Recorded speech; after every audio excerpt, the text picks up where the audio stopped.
Mari kita lihat nomor 16 dari OSP 2025. Sebuah bintang serupa matahari dengan jejari sebesar 1 radius matahari menunjukkan keteraturan penurunan kecerlangan sebesar 1% setiap 10 hari.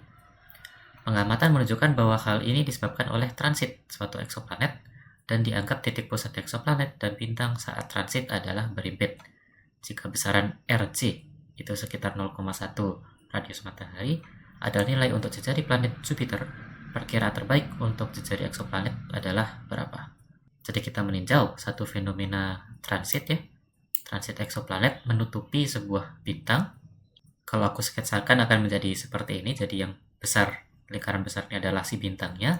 Lalu pada satu waktu ada sebuah eksoplanet yang melewatinya. Ya, ini planet dari kiri ini, kemudian dia lewat menutupi si bintang, lalu dia ke kanan sudah tidak menutupinya lagi.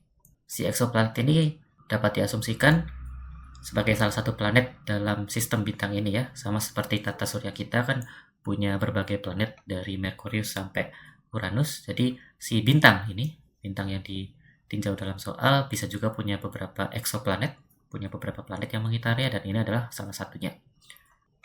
Nah tadi ketika eksoplanet ini lewat di depan si bintang dan menutupi seperti ini, maka otomatis nanti kecerlangan bintang yang kita amati akan menurun.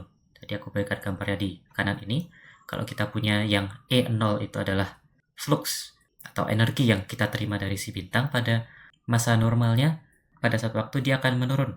Ini nilai energi yang diterima atau kecerlangannya ini akan menurun ke titik E, adalah energi yang diterima ketika transit ini terjadi. Lalu dia akan kembali lagi setelah planet ini udah lewat, akan ke tingkat normal E0, kemudian nanti 10 hari setelahnya, ini aku berikan sumbu X-nya adalah T, waktu. 10 hari setelahnya ini akan menurun lagi. Lalu dia akan kembali lagi ke fase normal, 10 hari nanti menurun lagi. Jadi ini dinamakan kurva cahaya, tingkat energi yang kita amati setiap waktu. Dia menunjukkan kecerlangan dari bintang dan dia teramati mengalami penurunan kecerlangan di sini setiap kali transit terjadi. Dan tadi diberikan di soal penurunan kecerlangannya sebesar 1% setiap 10 hari. Jadi setiap 10 hari itu penurunannya di sini aku tulis 1%. Berarti jika kita bandingkan E0 dan E ini, kecerlangan pada fase biasa dan saat transit terjadi akan jadi seperti ini. Kecerlangan saat transit itu nilainya 1 dikurangi 1% dikali dengan kecerlangan pada saat biasa. 1 dikurangi 1% itu sederhananya adalah 99%, berarti dia 0,99. Jadi energi saat transit atau kecerlangan saat transit sama saja, itu adalah 0,99 kali kecerlangan pada fase biasa.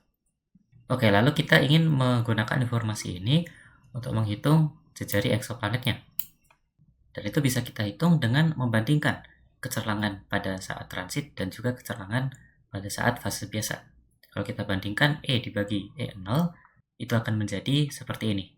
Kecerlangan saat fase transit yang atas itu datang dari luas penampang si bintang. Jadi pi R matahari kuadrat di sini tadi katanya si bintang ini serupa matahari ya, dengan jejari 1 R matahari. Jadi aku tuliskan P R matahari kuadrat. Lalu dikurangi, kan tadi luas penampang si bintangnya yang besar ini, kecerlangannya itu dikurangi atau ditutupi oleh sebuah eksoplanet ini, yang aku berikan pi R kuadrat. Jadi R ini adalah radius si eksoplanet yang kita cari. Jadi luas penampang si bintang dikurangi luas penampang si eksoplanet. Itu adalah kecerlangan yang kita dapatkan saat transit. Sementara kecerlangan pada saat fase biasa itu adalah datang dari luas penampang si bintangnya saja. Kemudian kalau ini kita lanjutkan, yang atas itu bisa dikeluarkan pi-nya. Jadi seperti ini, sedangkan yang bawah ini tetap. Kalau bentuknya seperti ini, yang pi bisa kita coret di sini.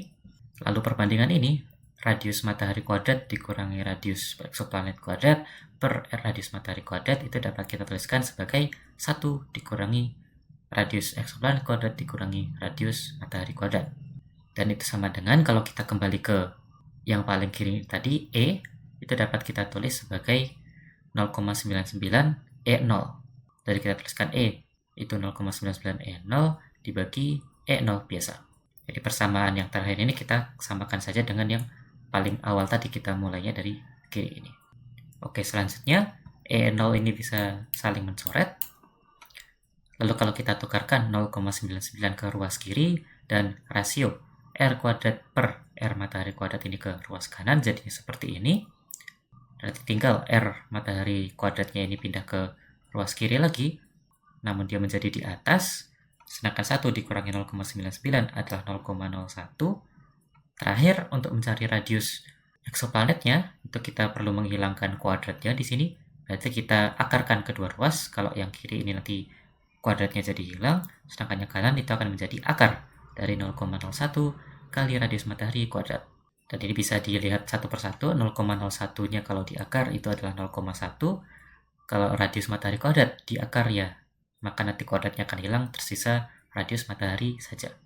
Dengan begitu, sebenarnya di pilihan jawaban ini ada dua jawaban yang aku kira benar. Jadi 0,1 radius matahari itu adalah tepatnya yang C, kita temukan di sini.